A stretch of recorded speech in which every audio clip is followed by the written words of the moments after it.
Bonjour bien-aimés, très heureux de venir vous retrouver pour vous partager le conseil de la parole. Pour ce faire, je vous exhorte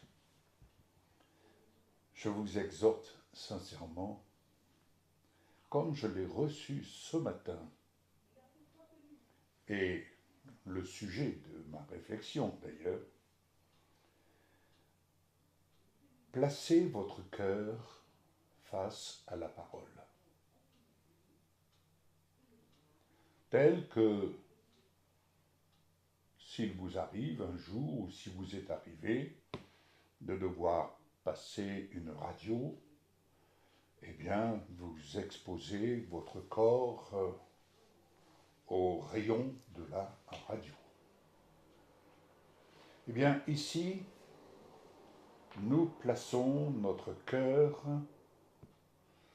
pour faire un examen du cœur. Et l'examen du cœur, rien de tel que la parole. Car nous pouvons connaître la lettre, nous pouvons avoir une mémoire remplie de versets de la parole, mais il ne faut pas omettre que c'est le cœur qui compte et les actions du cœur qui en découlent. Alors, ayons l'humilité, et je prends plaisir à placer mon cœur devant la parole, et j'y vois ainsi deux choses qui nous concernent tous. Je ne suis pas différent des autres et vous n'êtes pas différent de moi. D'un côté, il y a le bon grain, et d'un autre côté, il y a le mauvais grain. Vous allez me dire, ah oui, mais je suis au Seigneur. Il y a le bon grain, celui qui vient d'en haut, mais il y a le mauvais grain, celui qui vient d'en bas. Alors, ayons l'humilité. Vous voyez, j'ai la parole, et je rappelle à votre souvenir ce que j'ai déjà eu l'occasion d'expliquer dans une des vidéos que vous pouvez retrouver sur ma plateforme. Lorsque j'ai traversé ce que j'ai eu à traverser, j'ai fusionné avec l'esprit de la parole. J'ai fusionné et j'ai amené mon cœur à fusionner avec le cœur de Dieu. C'est tout autre chose que de vivre une vie chrétienne un peu olé olé, dirons-nous. Hein. Allez, venons humblement dans la quiétude de l'esprit et prenons plaisir à dire Père, voilà, je viens avec mon cœur devant toi, et venir devant toi au nom de Jésus, c'est venir à la lumière de ta parole, et je veux me regarder à la lumière de ta parole. Faites-le, vous allez voir, ça va vous faire un grand bien. Un grand bien. Alléluia. Alors, c'est une première partie, je pense qu'il y aura une suite à cela, selon ce que l'Esprit de Dieu me dictera à votre égard, et à mon égard également. Deutéronome 6, verset 5. Il nous est dit, tu aimeras l'Éternel, ton Dieu, de tout ton cœur, de toute ton âme et de toute ta force. Qui dit de toute ta force, c'est-à-dire qu'il y a une opposition quand tu commences à te présenter, quand tu commences à présenter ton cœur devant la parole, tu vas confronter le mauvais grain au bon grain. Vous entendez? C'est ce que je vous ai dit hier. Vous confrontez ce qui est mauvais entre guillemets, à ce qui est bon. Deutéronome 32, verset 46. Prenez des notes, le cas échéant, parce que je ne pourrais pas mettre toutes les références sur la vidéo. Deutéronome 32, 46. C'est l'Éternel qui parle. Et il dit ceci, à partir du verset 45. Lorsque Moïse eut achevé de prononcer toutes ces paroles devant tout Israël, il leur dit, prenez à cœur toutes les paroles que je vous conjure aujourd'hui de recommander à vos enfants, afin qu'ils observent et mettent en pratique toutes les paroles de cette loi. Car ce n'est pas une chose sans importance pour vous, c'est votre vie, et c'est par là que vous prolongerez vos jours dans le pays dont vous aurez la possession après avoir passé le Jourdain.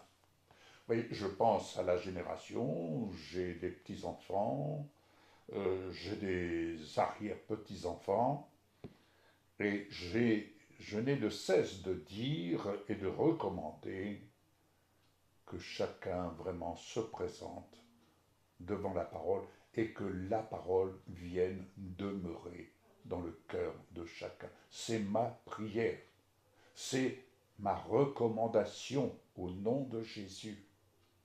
Alléluia. 1 Samuel, donc vous voyez la mission qui nous incombe, à nous, parents, à nous, grands-parents, n'est-ce pas? Voilà la mission qui nous incombe. Et à vous, jeunes gens, voilà ce que recommande l'Éternel. 1 Samuel 16, verset 7. 1 Samuel 16, verset 7, je lis. L'Éternel ne considère pas ce que l'homme considère. L'homme regarde à ce qui frappe les yeux, et Dieu sait si nous avons vite fait, si nous sommes réactifs pour dire « Oh, tu as vu, il a fait ceci ». Ça, c'est la réaction de tout humain dans la logique des choses. Mais nous ne devons pas oublier ce qui suit, mais l'Éternel regarde au cœur. L'Éternel regarde au cœur. Vous voyez, d'un côté, il y a la semence de l'ivraie que le malin vise à venir ensemencer. C'est un peu comme dans un potager, vous avez les bonnes herbes et les mauvaises herbes. Vous avez la bonne semence et la mauvaise semence. Je me dis, mais comment se fait-il qu'au milieu de mes bonnes semences, s'il y ait des mauvaises semences, alors je m'en vais les enlever, n'est-ce pas? Donc l'Éternel regarde au cœur et non à ce qui frappe les yeux. 1 Chronique 22,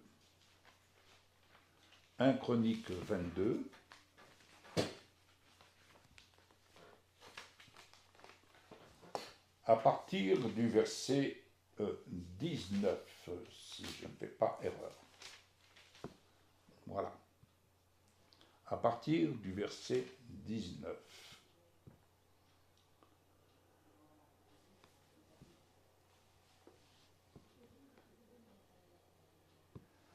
Appliquez maintenant votre cœur et votre âme à chercher l'Éternel, votre Dieu. Alors écoutez bien ce qui suit. Je répète, appliquez maintenant votre cœur et votre âme à chercher l'Éternel. Levez-vous et bâtissez le sanctuaire de l'Éternel Dieu, afin d'amener l'arche de l'alliance de l'Éternel et les ustensiles consacrés à Dieu dans la maison qui sera bâtie au nom de l'Éternel. Pierre vivante, nous sommes. Le temple du Dieu vivant, nous sommes au nom de Jésus-Christ. Qui est notre arche aujourd'hui? Qui est notre arche? Jésus-Christ est notre arche de gloire. Jésus-Christ est notre refuge. Jésus-Christ est notre plein salut. Le rayonnement de la gloire de Jésus-Christ brille sur nous. Brille sur nous. Le rayonnement de la gloire de Jésus-Christ nous environne.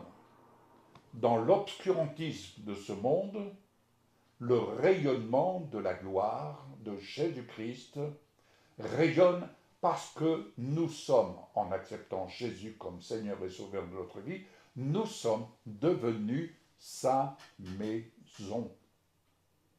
Quand nous disons « Allons à la maison de l'Éternel », la maison de l'Éternel, c'est ici que je retrouve mon Dieu, mon Père, en Jésus-Christ, car Jésus-Christ demeure en moi, comme il demeure en toi, dès l'instant où tu l'as accepté dans ta vie personnelle. Donc, il faut bien comprendre que l'œuvre de la parole, c'est avant tout ce que tu permets à la bonne semence dans ton cœur de porter son fruit. Au-delà de l'ivraie qui peut subsister. Paul pouvait dire « Qui me délivrera de ce corps de mort? Qui me délivrera de ces semences d'ivraie, de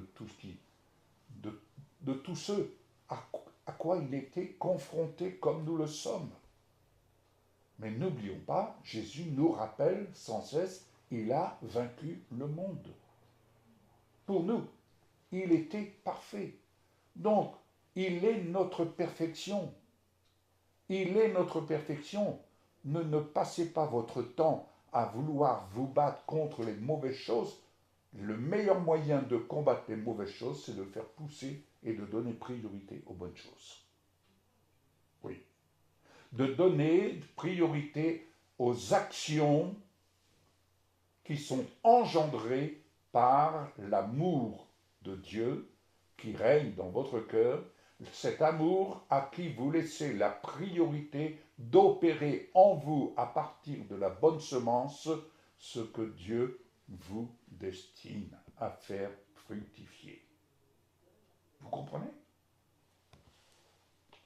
Donc, Jésus est notre arche, et c'est là que notre arche demeure. C'est pourquoi Jésus-Christ en vous ne meurt plus.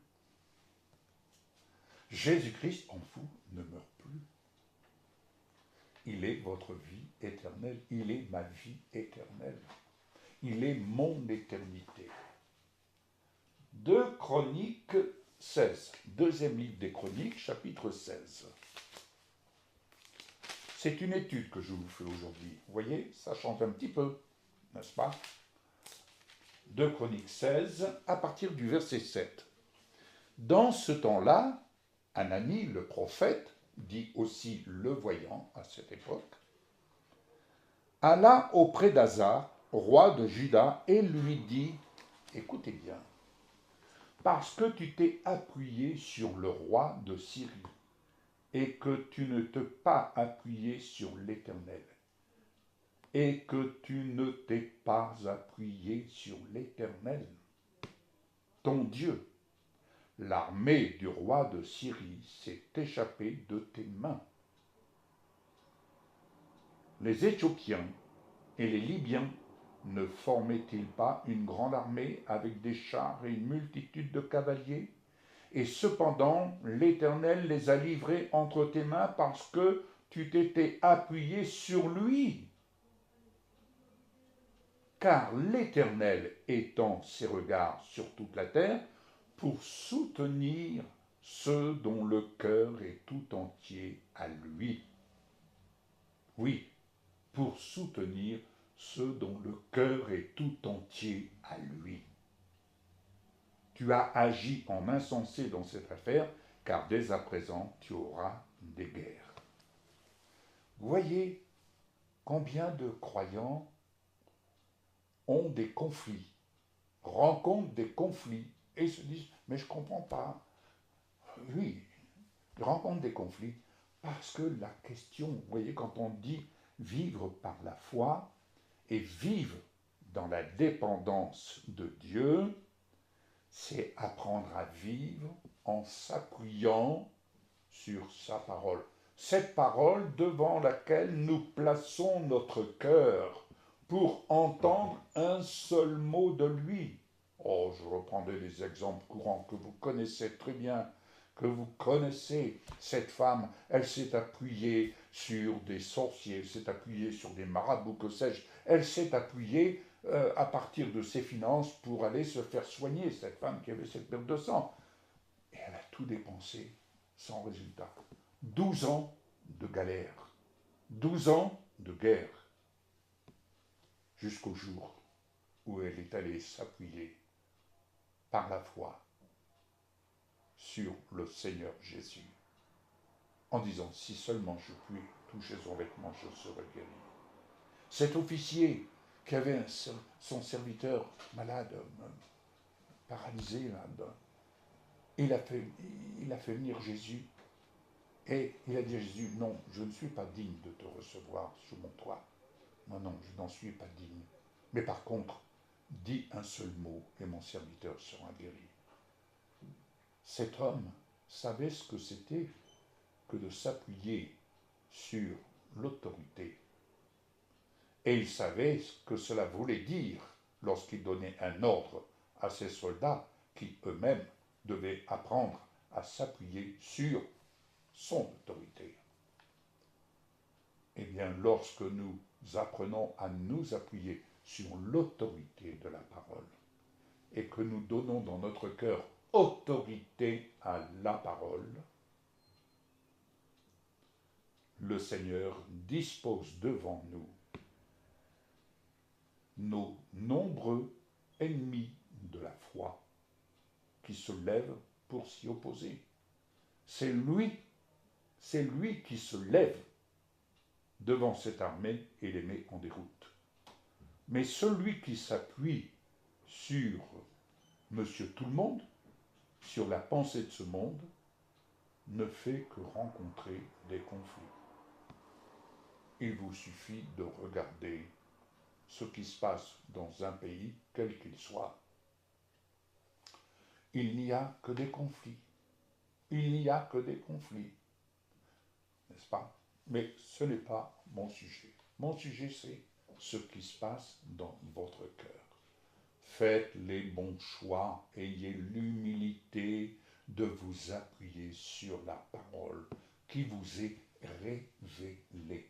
Oui, pas besoin de tout un message, pas la peine de remplir votre tête de tout le contenu de la parole. Apprenez à remplir votre cœur, et lorsque dans votre cœur, l'Esprit de Dieu vient vous révéler un seul mot, appuyez-vous sur lui. Un seul mot met en fuite la maladie, met en fuite vos échecs, met en fuite tout ce qui va à l'encontre de la parole. Je poursuis.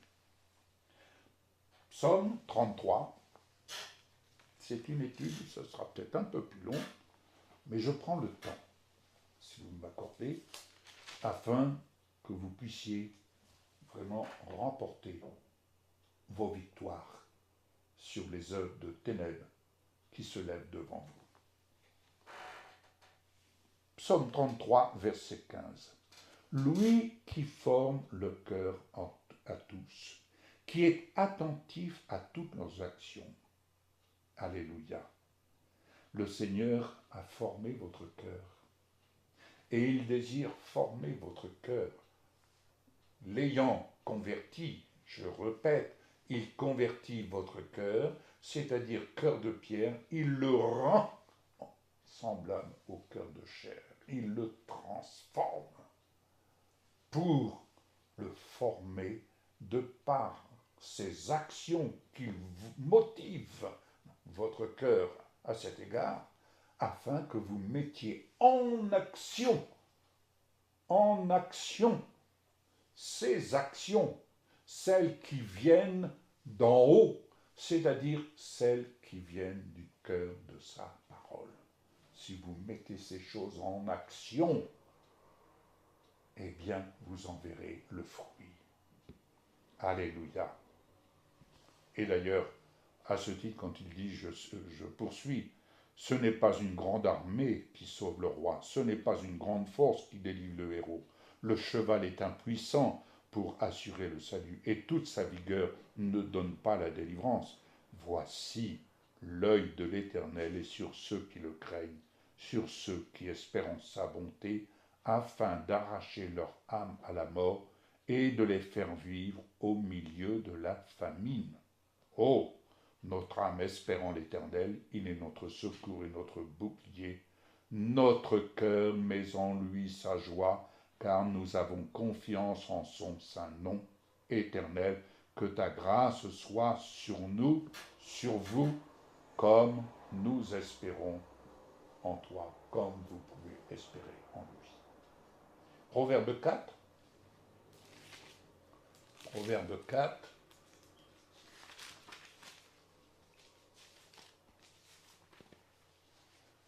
Verset 23.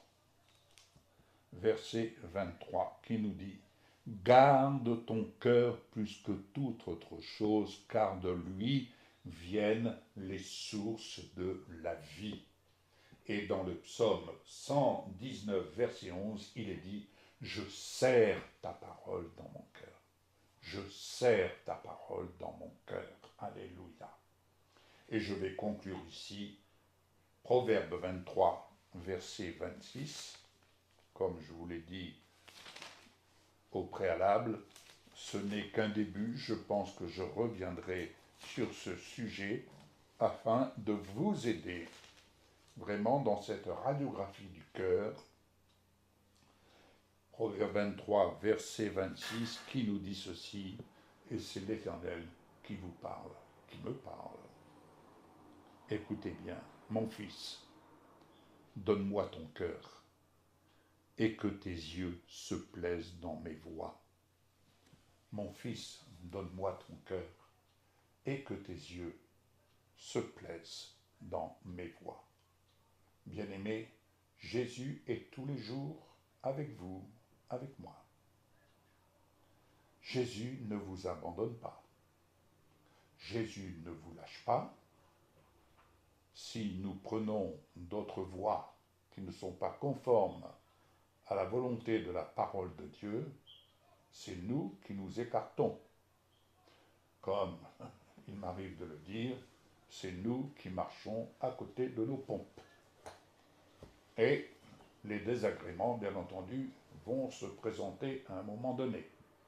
C'est pourquoi il n'est jamais trop tard pour revenir de la mauvaise voie, revenir de nos erreurs, revenir de nos mauvais choix, dès l'instant, comme j'espère que vous avez pu le faire et vous pourrez encore le faire, vous placez votre cœur devant la parole et que vous laissez l'œuvre de la parole opérer, vous montrer dans votre cœur ce qui est bon à suivre et ce qui n'est pas bon à suivre, de manière à ce que vous meniez des actions qui honorent la parole de Dieu, des actions qui honorent Jésus, des actions de foi